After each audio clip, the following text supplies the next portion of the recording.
Olá, tudo bem com vocês? Eu sou o André Souza e venho apresentar no vídeo de hoje uma coletânea com os 3 casos especiais mais assistidos e curtidos do canal, parte 2. São relatos muito assustadores, emocionantes, envolventes e completamente verídicos. Não se esqueça de deixar o seu like e se inscrever no canal. Venha fazer parte da nossa família.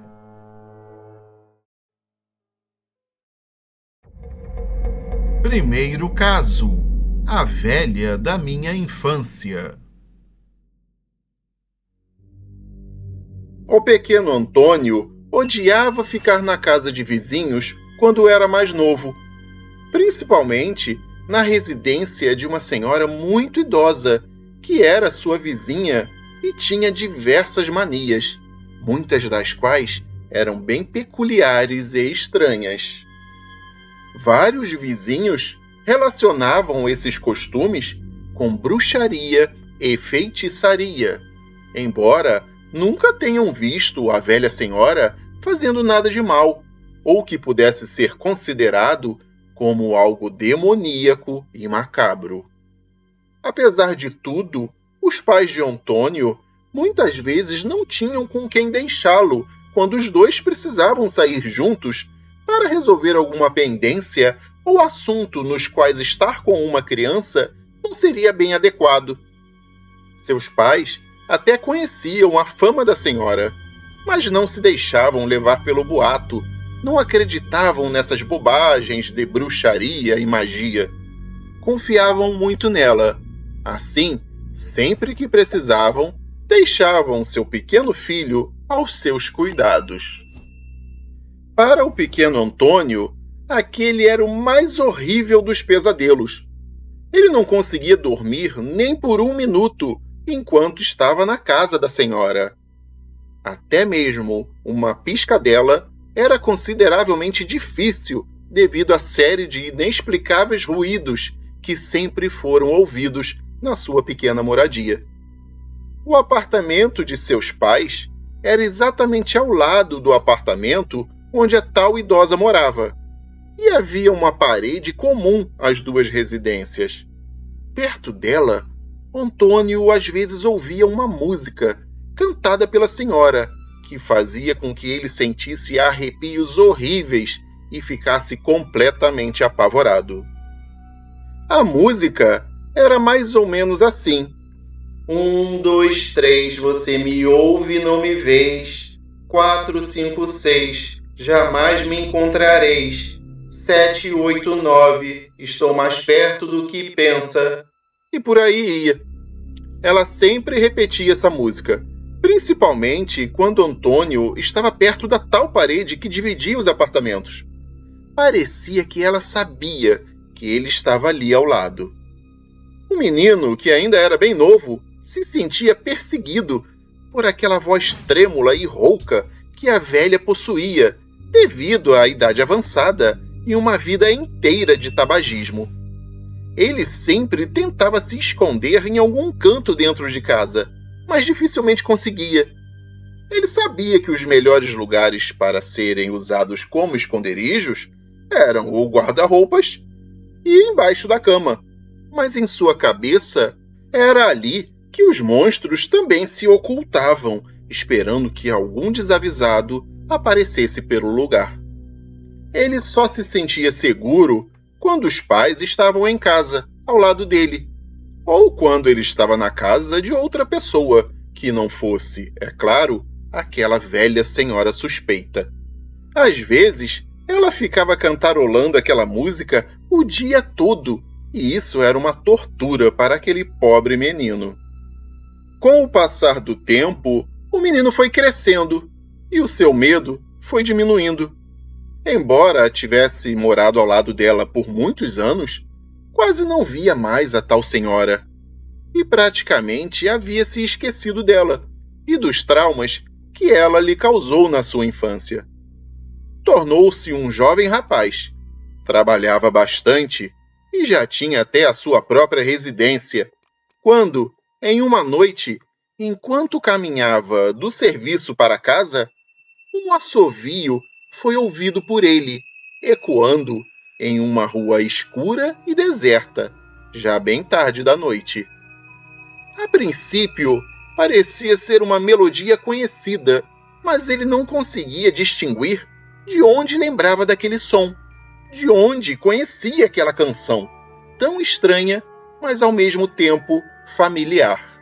De repente, sem que ele pudesse ainda se recordar completamente daquela sinfonia, os assovios se transformaram em palavras, e ele pôde ouvir, depois de muitos anos, aquela velha canção que dizia: 1, 2, 3, você me ouve e não me vês.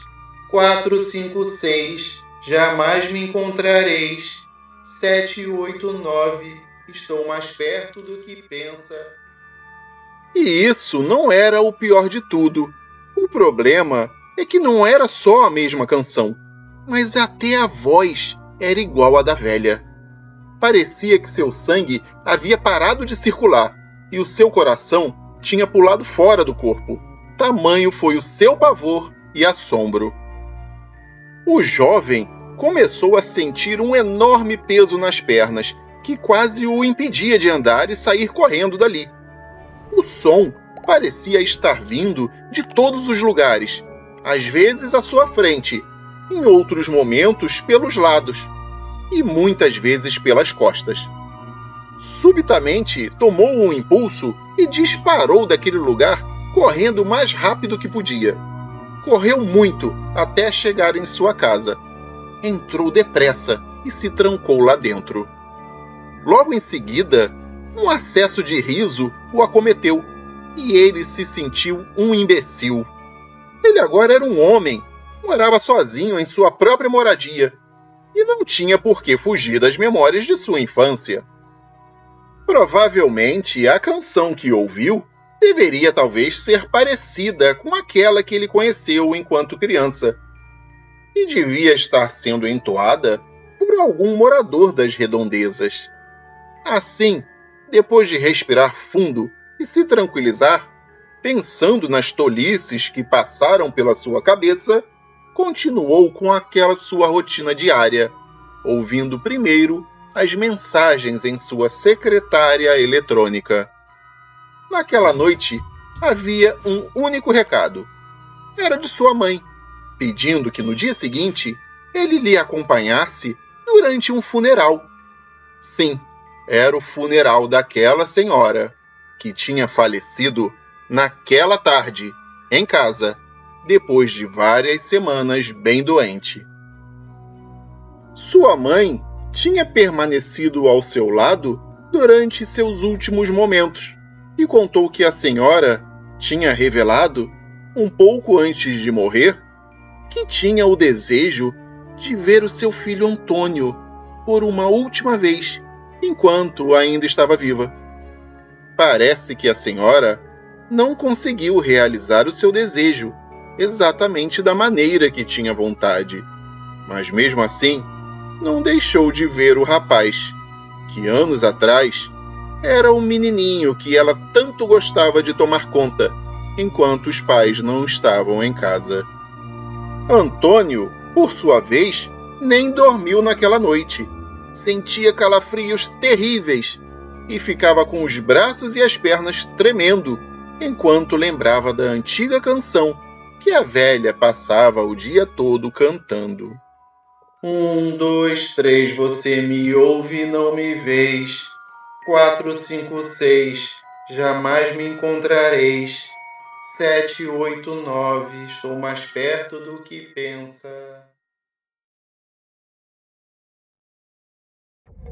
Segundo caso, a criança no elevador. Hoje falaremos sobre um caso muito estranho e misterioso, ocorrido com uma pequena menina que se envolveu em um acidente de trânsito com seus pais e que até hoje causa espanto e arrepios em quem passa a conhecer a história.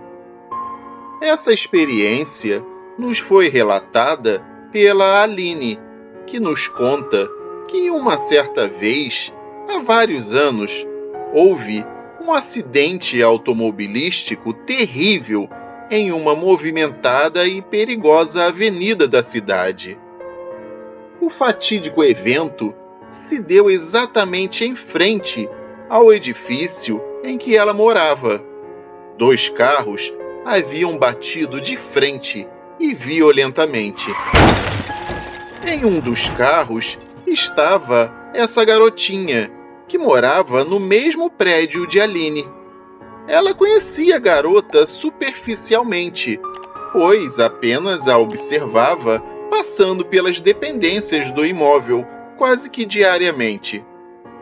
Ela conhecia também os seus pais e, da mesma forma, somente encontrando-os de passagem pelas áreas comuns do prédio. Bom, a garotinha, infelizmente, ficou muito ferida no acidente sucedido e foi hospitalizada às pressas e em estado muito grave. Alguns dias depois, Aline ficou sabendo que os pais da menininha haviam se mudado do prédio e foi perguntar ao porteiro se ele tinha alguma notícia da criança. Preocupada com o estado de saúde da pequena criança, ela obteve uma resposta muito vaga na portaria. Entretanto, pelo que ela pôde entender, parecia que a criança havia melhorado ou estava melhorando aos poucos, alguma coisa assim.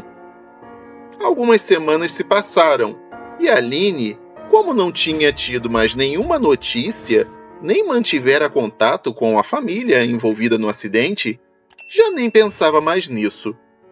Assim foi, até um certo dia, quando, ao esperar o elevador social para ir ao trabalho, ela começou a ouvir as risadas de uma criança que cada vez ficavam mais próximas. Aproximando-se do local de onde vinha o som, Aline percebeu que este vinha do elevador de serviço, que naquele momento se aproximava do andar em que ela estava. Então, ela correu até ele para ver se dava tempo de pará-lo e pegá-lo, pois ela estava com um pouco de pressa. O elevador estivera por alguns dias parado para manutenção. Por isso ela, que ia para a garagem, onde o elevador social não chegava, resolveu esperar por ele mesmo. Na hora, ela ficou surpresa em ver que o elevador de serviço estava funcionando novamente, pois ninguém ainda tinha avisado ou comentado que aquele elevador voltara a funcionar. Com esses pensamentos em sua cabeça, ela correu, mas ainda assim não conseguiu chegar a tempo de pegá-lo. Entretanto, Aline pôde ver claramente, pela janelinha da porta do elevador, que lá dentro, enquanto a cabine passava pelo andar dela, estava a garotinha acidentada, que assim que olhou para ela, começou a gargalhar. Nesse momento, Aline ficou radiante, pois ela havia ficado muito comovida com um acidente acontecido com um jovem casal e a sua pequena filha. Casal o qual ela não teve contato após o triste episódio, embora já tivesse até procurado informações sobre eles. Enfim, Aline até chegou a comentar no serviço que tinha visto a menina, pois também havia contado sobre a batida de carros em frente à sua residência. Seus colegas de trabalho também demonstravam um grande alívio ao serem informados que a garotinha estava bem. Na manhã seguinte, ela já estava pronta para ir trabalhar e aguardava o elevador de serviço para ir à sua empresa, mas notou que ele estava demorando demais dessa vez. Ela ficou muito chateada, julgando que alguém estava prendendo o elevador em algum outro andar.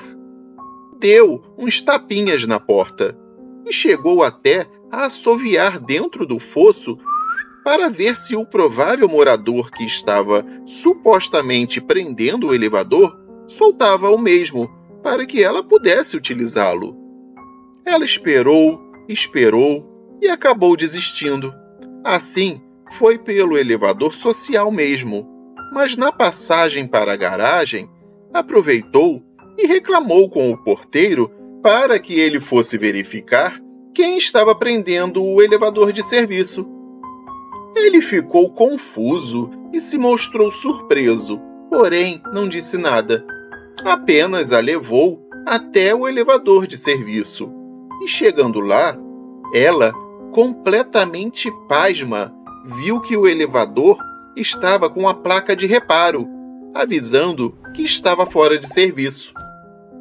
Antes que ela perguntasse se ele havia quebrado de novo, o porteiro já foi logo falando que a peça a ser trocada ainda não tinha chegado e que, por isso, o elevador estava entrando no 7º dia sem funcionar.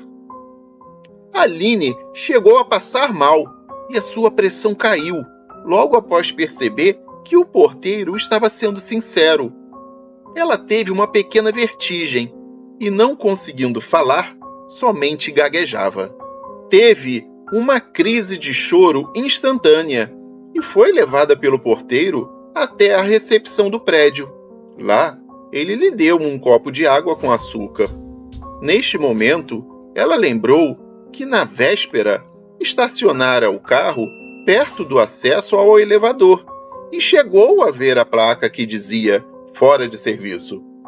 Assim, ela subiu pelo social, mas provavelmente por estar muito cansada, apagou isso totalmente da cabeça e depois esqueceu completamente. Naquela manhã, ela não conseguiu ir trabalhar e passou aquele dia inteiro com uma dor de cabeça muito forte. Ela só chorava. Passou o dia assim, chorando sem parar, enquanto lembrava de todo o ocorrido. Muitos dias depois, após procurar bastante, ela obteve notícias da garotinha. Infelizmente, ela não resistiu aos ferimentos e faleceu na madrugada seguinte ao acidente. Isso várias semanas atrás. Quem poderia explicar o que se passou naqueles dias na vida de Aline?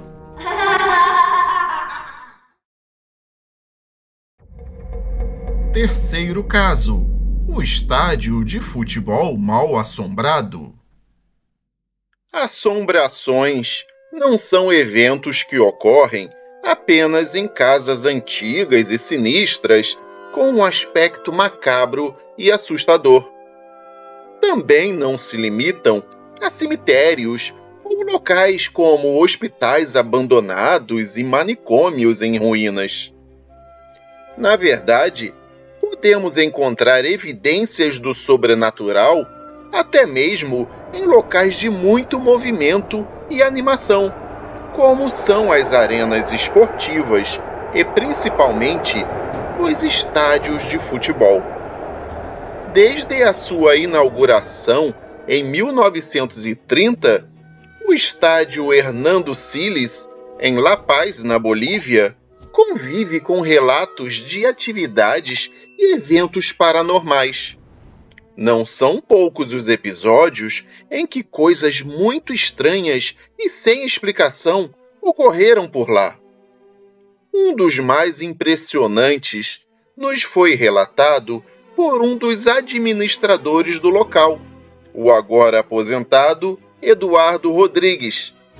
E é ele quem vai nos contar algumas das atividades assustadoras que aconteceram na localidade. Ele afirma que viu cerca de 14 ou 15 crianças brincando e batendo bola no gramado do estádio horas depois do duelo entre Brasil e Bolívia, no dia 25 de julho de 1993. Na ocasião, o Brasil tinha sido derrotado pela seleção boliviana por 2-0, um resultado histórico para o time da casa.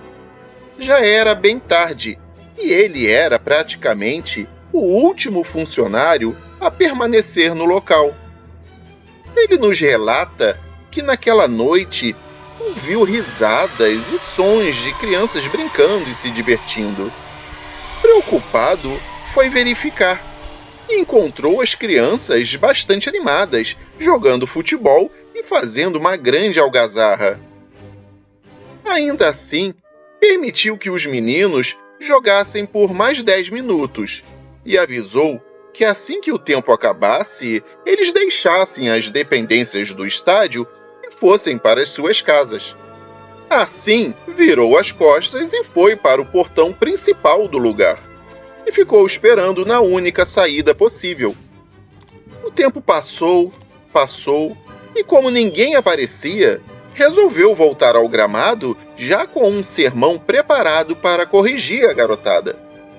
Entretanto, ao retornar ao campo, não encontrou mais ninguém, nenhum único vestígio que mostrasse a presença recente de crianças ali. Ele diz: "Eu estranhei que ninguém apareceu depois de um bom tempo de espera. Fui lá buscá-los e não vi ninguém no local onde há poucos minutos havia vários meninos brincando. Voltei para casa preocupado e comentei com alguns amigos mais velhos que conheciam bem o lugar. Eles comentaram que na época da construção do estádio, uma série de meninos desapareceu nos seus arredores. Eles sumiram, sem deixar nenhum rastro em uma situação que nunca foi esclarecida." 23 anos depois desse episódio, histórias como essas fizeram que surgisse uma cultura popular em torno do local. Eduardo Rodrigues nos revela que a teoria mais aceita pelos habitantes locais é que o terreno da construção do estádio era, há mais de um século, formado por uma fazenda de criação de gado leiteiro. E era nessas terras que todos os empregados que morriam eram enterrados, além dos próprios habitantes locais. Além do caso relatado dos fantasmas dos meninos jogando bola, também já foram avistadas por diversas pessoas, geralmente do público do estádio, outras assombrações e aparições extremamente estranhas, como o espírito de animais e até mesmo duendes.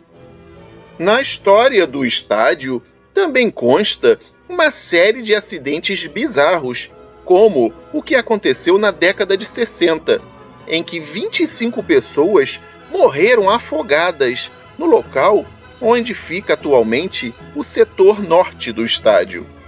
Elas teriam caído em um reservatório de água que seria usado para um complexo aquático, que estava para ser construído no local. Não conseguiram encontrar uma explicação para o tal acidente, pois o reservatório era aberto e não era tão profundo e perigoso. Além disso, abundam relatos de torcedores que sofreram quedas a partir das áreas mais altas das arquibancadas, sem nenhum motivo claro ou aparente, assim como outras pessoas que simplesmente tiveram um mal súbito e faleceram nas dependências do estádio. O estádio Hernando Siles ganhou de vez o imaginário do torcedor latino-americano quando um vídeo de um fantasma atravessando vários setores da arquibancada foi avistado e filmado pelas câmeras que transmitiam um jogo entre um dos times locais contra uma equipe do Uruguai. Na descrição deste vídeo, você encontrará o link para assistir ao vídeo completo, onde o fantasma foi revelado. Pelo visto, o fantasma da zebra não é o único que assombra esse estádio de futebol boliviano.